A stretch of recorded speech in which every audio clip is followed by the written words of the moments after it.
Bueno, nos encontramos aquí nuevamente en el curso de resolución de problemas en computadora a través de la programación.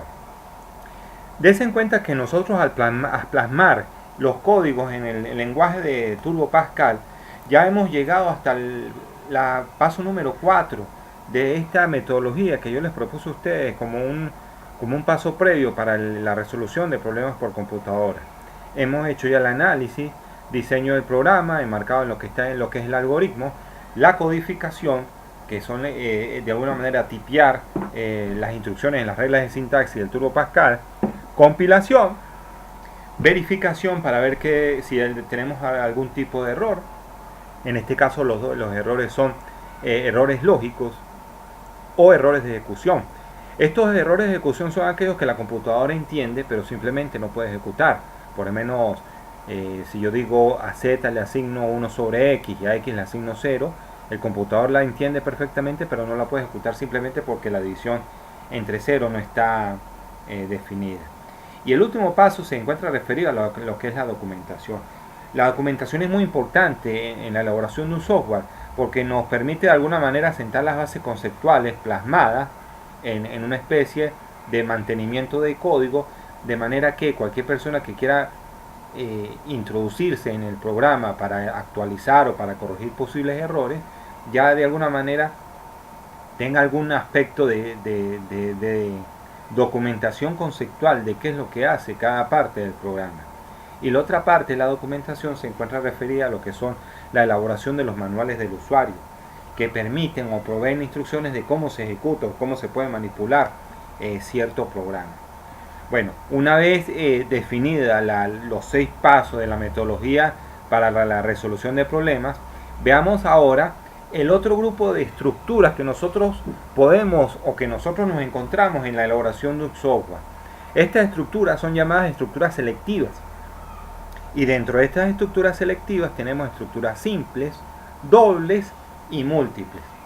Antes de entrar de lleno a lo que son las estructuras selectivas, también llamadas estructuras de decisión, vamos a introducir acá un nuevo concepto que se encuentra definido lo que es una expresión. Conceptualmente dice que una expresión es una combinación de operandos, variables, símbolos, paréntesis y nombres de funciones que arrojan algún tipo de resultado. Cuando nosotros trabajamos en los ejemplos anteriores, lo que yo llamé como promedio, en el caso de que yo les planteé a ustedes, el promedio es producto, en ese caso, de una expresión. La expresión es ¿quién? La suma de 3 elementos dividido entre el número de ellos. Eso es una expresión, en este caso es una expresión numérica. Las expresiones, valga la oportunidad, las expresiones las puedo clasificar yo en operaciones numéricas, cuando su resultado es numérico. Una expresión también puede ser lógica, cuando su resultado es verdadero o falso. O una expresión también puede ser una expresión tipo carácter, cuando su resultado va a ser un carácter o un símbolo. Es importante que nosotros en este caso dominemos este nuevo concepto que estamos introduciendo acá, que es expresión. ¿Por qué? Porque estas estructuras están inmersas en la evaluación de una expresión lógica. Voy a desarrollarles la primera estructura, que es la estructura selectiva simple. ¿Cuál es el concepto de una estructura simple? Bueno, se evalúa una condición lógica y de ser verdadera se ejecuta una o un grupo de sentencias. Si es falsa, no se ejecuta ninguna acción. Bien, si yo quiero ahora evaluar cómo es una estructura de decisión simple, la vamos a ver primero ahora a través de un diagrama de flujo. Un diagrama de flujo es otra de las técnicas que nosotros dominamos o tenemos para poder desarrollar el diseño de un programa. En la primera de ellas, recuerden lo que es el algoritmo, y ahora voy con el diagrama de flujo. El diagrama de flujo no es más que un conjunto de acciones representadas a través de figuras que resuelven un problema determinado. Fíjense ahora que un diagrama de flujo, permite a través de este rombo, que lo que significa es una estructura de decisión que tiene dos caminos. Si la condición lógica o la expresión es verdadera, ejecuta este bloque de sentencia. Si la condición lógica es falsa, simplemente no ejecuta ningún tipo de acción. Este simbolito que está acá enmarcado dentro de una estructura de decisión marca el fin de la decisión o el fin de la estructura.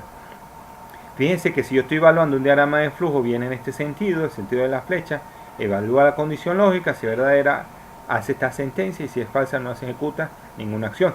Fin de la condición lógica y la estructura sigue, o el diagrama de flujo sigue el sentido de la flecha. En un algoritmo, la estructura o la interpretación sería algo así como esto. Si condición lógica es verdadera, entonces ejecuta n sentencias. Voy a marcar el fin sí para decir que esta sentencia comienza acá y termina acá. Y ahora voy con la estructura en el código Pascal. ¿Cuál sería la regla de sintaxis para una estructura de decisión simple? Bueno, el Turbo Pascal posee, al igual que todos los lenguajes de programación, palabras reservadas. Estas palabras reservadas son identificadores que no pueden ser utilizados para ninguna otra ocasión o para ninguna otra función más que la que ellas tengan asignada. Por ejemplo, la palabra reservada if en Pascal significa un sí. Es decir, que yo esta palabra no la puedo utilizar como un identificador o como nombre de variables porque ya ella por sí tiene algún tipo de función. Entonces, ¿cómo se leería la estructura en Pascal? Si if condición lógica o expresión lógica es verdadera, entonces ejecute la sentencia 1, ¿verdad? Dos cosas acá. El primer caso, que es el que yo tengo acá, cuando la expresión lógica tiene una sola sentencia, y es lo que yo estoy marcando acá, ¿verdad? Es lo que llamamos sentencia simple, ¿verdad? Ahora bien, yo les había dicho a ustedes que todas las sentencias en Turbo Pascal están separadas por punto y coma. Bien, estas sentencias son las que se llaman instrucciones complejas. ¿Complejas en qué sentido? Que esta instrucción comienza aquí con la palabra reservada if y termina punto y coma cuando yo termino de darle la sentencia. No puedo colocar el punto y coma acá, porque si yo le coloco el punto y coma inmediatamente después del then, le estoy diciendo al computador que la expresión comienza en if y termina acá, y él no va a evaluar nada. Es decir, después del then yo no puedo colocar un punto y coma porque le estoy diciendo al computador, al compilador, que la expresión termina ahí, y no es el caso. Ese tengo el primer caso, sentencia simple. Ahora bien, cuando yo tengo más de una sentencia por ejecutar, cuando tengo que evaluar algún tipo de expresión, tengo que colocarlas con las palabras reservadas, o tengo que delimitar el bloque de sentencias con la palabra reservada begin para decir que está empezando y la palabra reservada end para decir que está terminando. Entonces, ¿cómo se leería esto? If expresión lógica verdadera, entonces ejecute este bloque de sentencias, ¿sí? Comienza con begin y termina con end, y le estoy indicando al computador dónde o cuáles son las sentencias que corresponden a la expresión lógica cuando es verdadera. Este segundo caso es cuando tengo las sentencias compuestas. Entonces, en Turbo Pascal tengo sentencias simples. Si tengo una sola sentencia, las marco tal cual como vienen o como están. Y si tengo más de una sentencia, tengo que delimitar esos bloques con la palabra reservada begin para empezar y end para terminar. Aquí les presento ahora un pequeño ejemplo que para hacer uso de esa estructura simple. Diseño un programa que intercambia los valores de dos números A y B si no están en orden creciente y no hacen nada si están ordenados. Aquí les muestro el diagrama de flujo de las sentencias del planteamiento que yo les estaba mostrando anteriormente. Aprovecho aquí para mostrarles algunos símbolos que yo no lo he mencionado con detalle. Estos óvalos que están acá marcan inicio y fin. Especie de rombo que está acá marca lo que son las impresiones de resultados. Especie de símbolo rectángulo o especie de rectángulo implica lectura de los valores. La condición lógica simple, en este caso si A es mayor que B, está la parte verdadera y la parte falsa, y parte para imprimir los valores. Ahora fíjense, ¿qué es lo que marca este diagrama de flujo? Lo que me dice es que manda un mensaje, introduce los valores, lee los valores A y B. Si A es mayor que B, ¿qué es lo que hace? Hace como una especie de intercambio, pero utilizando una variable auxiliar. Es decir, a una variable auxiliar le asigno el valor de A le asigno el valor de B, y a B le asigno el valor de auxiliar. ¿Qué es lo que hace esta técnica realmente del intercambio? Cuando yo digo, bueno, intercambio dos valores A y B, digo, a B le asigno A y a A le asigno lo que está en B. Si yo lo hago de esa manera, voy a perder un valor, se me va a perder el valor, uno de los valores. ¿Qué es lo que hace este método de intercambio? Y es una de las herramientas que son bastante útiles en el campo de informática. Utilizo una variable auxiliar, ¿verdad?